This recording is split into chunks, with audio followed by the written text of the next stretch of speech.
Fala pessoal, sou com você, seu Nerd Professor, eu sou o Professor Nerd, você decide. De certa forma, descobrimos a verdade. Até faz sentido o título do episódio 7 de Percy Jackson e os Olimpianos. Quem lê os livros sabe do que eu tô falando. Esse episódio tá gerando muita conversa e com razão. Tem aspectos que brilham, mas também tem falhas que a gente não pode ignorar. Então vamos analisar junto e ver o que deu certo e o que deixou a desejar. Vem comigo!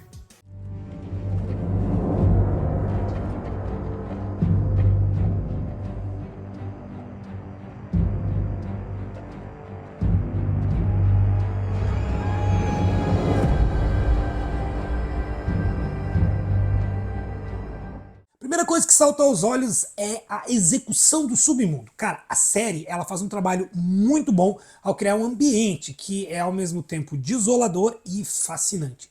As imagens ali dos asfódelos, das almas presas, elas trazem aquela sensação de terror, de tristeza, o que me faz lembrar dos Dementadores em Harry Potter. Olha só, pra quem tava achando que a série era infantil demais, esse episódio veio pra mudar a sua concepção.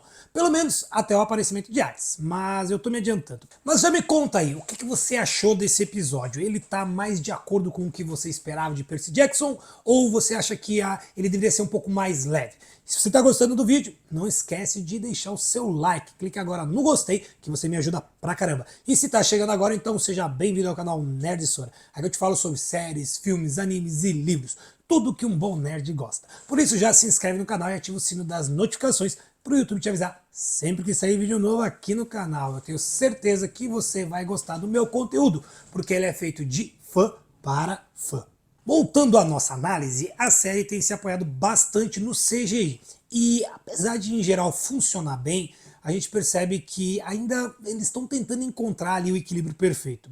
Desde o Mandaloriano, a Disney deu um salto bem interessante nessa parte. Mas parece que em Percy Jackson ainda eles estão experimentando, tentando encaixar essa ferramenta da melhor forma no universo da série. Eu já falei sobre alguns momentos em que deixou a desejar. É como se eles tivessem uma jornada de altos e baixos no CGI, buscando uma perfeição, um equilíbrio, que ainda não conseguiram alcançar completamente. Diz que a mudança é pra melhor, não tava muito bom, tava meio ruim também, tava ruim. Agora parece que piorou.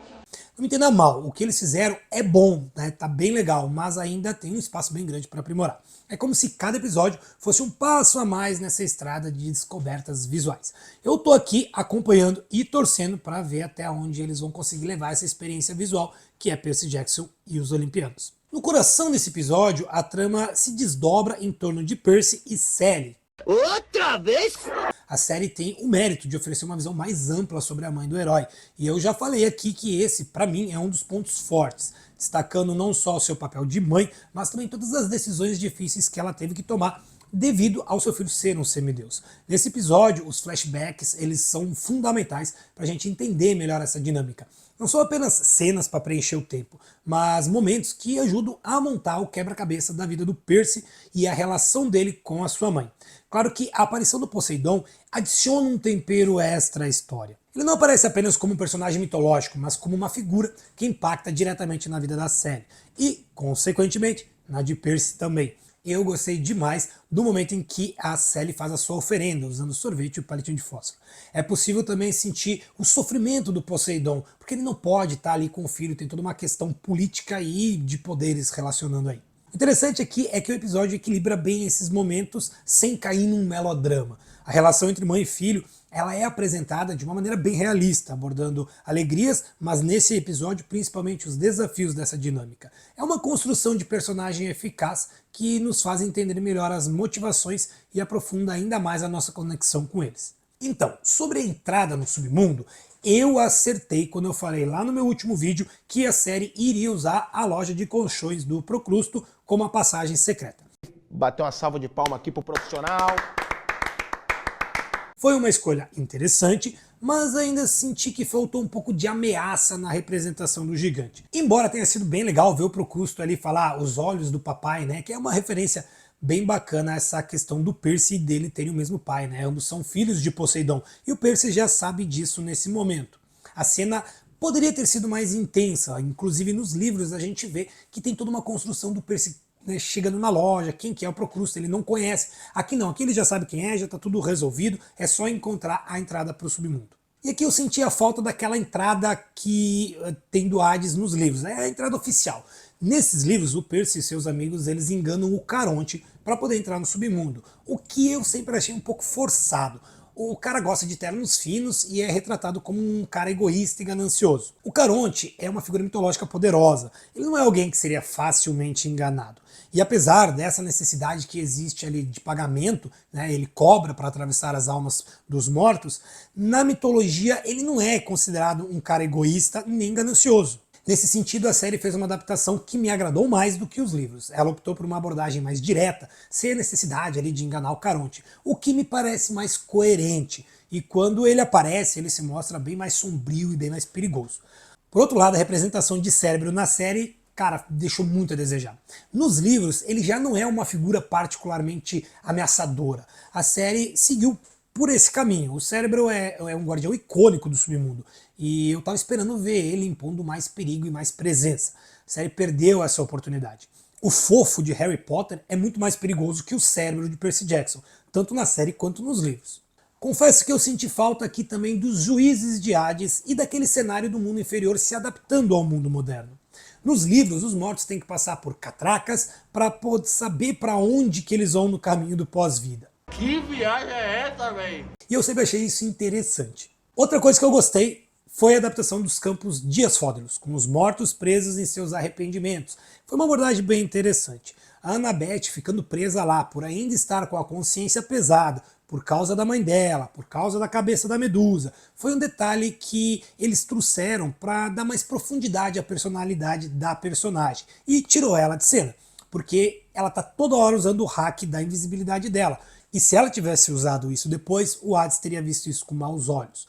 Falando nele, o Hades da série realmente não atingiu as expectativas que eu tinha. Nos livros, a presença dele é descrita de uma forma que realmente impressiona. Ele é o primeiro deus que o Percy encontra que transmite uma sensação de verdadeiro poder divino. Nos livros, o Hades ele é colossal, ele está sentado no trono, exalando autoridade e força, algo que impõe respeito e até mesmo temor. No entanto, na adaptação para a série, a representação de Hades ficou bem xoxa. Ele é mostrado com um tamanho de ser humano comum, e embora o seu palácio seja grandioso, falta impacto de poder e autoridade, algo que é muito marcante na descrição dos livros. O ator em si, ele não está mal no papel, ele está representando ali, mas a interpretação parece um pouco condescendente, não está transmitindo a imponência esperada de um deus do submundo. A interação com Hades na série segue fielmente os livros em termos de relação com a guerra iminente. O Hades não deseja essa guerra, ele está igualmente afetado pelo roubo do seu elmo. Essa fidelidade ao material original é um ponto positivo, mas ainda assim eu sinto que faltou capturar a verdadeira essência do Deus dos Mortos, como foi escrito lá para o Rick Riordan, onde a sua presença era suficiente para deixar claro que ele era um dos três grandes, e não apenas só mais um Deus. Mas aqui chegamos no momento que ficou bem bosta. Quando o Percy e o Grover são confrontados com essa informação de que o Hades não quer a guerra, o semideus imediatamente fala: bah, já sei, dei um estalo, foi o Cronos que orquestrou tudo. Cara, bom, até aí não teria problema. Eu acho que é até mais crível ele descobrir agora do que mais tarde, como ele descobre nos livros, né, que é o Cronos que está por trás disso tudo. Lembrando que tivemos aquela cena do Grover sendo carregado pelo tênis do Luke até a borda do Tártaro. Isso ficou bem legal, por sinal. Apesar de que a entrada do Tártaro para mim foi, de novo, decepcionante. Faltou ela ser mais impactante, maior, mais grandiosa. Mas o que me deixou decepcionado mesmo foi a reação do Hades nisso tudo. Para mim ele ficou muito calmo quando ele soube que tudo estava sendo orquestrado ali pelo Cronos. Ele aceita isso de boa até demais. Inclusive eu quero ver como eles vão adaptar a conversa do Percy com Zeus em relação a isso. Porque nos livros o Zeus é um baita babaca, é bem pior do que o Hades. No próximo episódio a gente vai ver isso. Ou será que não? Vai saber. Outra coisa que eu senti falta é da relação pessoal entre semideuses e deuses e entre os próprios deuses. Nos livros isso é bem constante, e na série a gente vai ver uma vez só isso acontecer, que foi na conversa do Ares com o Percy no no episódio 5. Ali o Ares fala sobre toda a questão de família e tal, as guerras de família. Nos livros, quando Percy se dirige ao Hades, ele o chama de tio. E quando Hades, Poseidon ou Zeus falam de Cronos, eles o chamam de pai. Esse tipo de coisa faz parte da mitologia, e eu realmente sinto falta disso. O Ares, ele diz isso, basicamente tudo isso é uma briga de família, não é uma briga de exércitos de países diferentes. Ela tem que ser mais familiar, ela tem que ter, sabe, tem que ser mais próxima. A saída dos jovens do Hades também teve que ser adaptada como eu já tinha previsto, por causa daquela ideia idiota de dar a eles 4 pérolas no lugar de 3, como é nos livros. Então eles tiveram que inventar o Grove ser comido pelo Cérbero e perder uma pérola. Cara, eu sou um merda, meu irmão. Eles vazam e encontram Ares na praia. No próximo episódio vai ter uma briga ruim de CGI entre Percy e Ares. Eu espero para me decepcionar na próxima terça. Não, é sério, gente, até agora nenhuma luta empolgou. E antes que eu me esqueça, a ideia do Raio Mestre vindo de Ares na mochila que ele entregou aos jovens, ok, é assim mesmo nos livros. Agora é ver o Ares aparecer com o Elmo das Trevas do Hades e contar como esconder o Raio Mestre no próximo episódio. Falando nele, temos as cenas finais mostrando Percy de volta ao acampamento.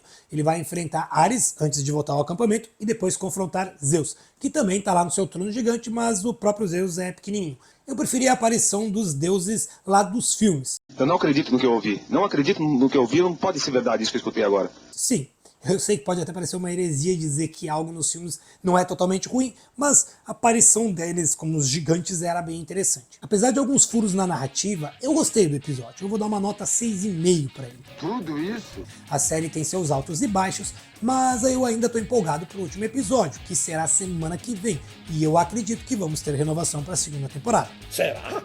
E aí, o que vocês acharam desse episódio e da série em si?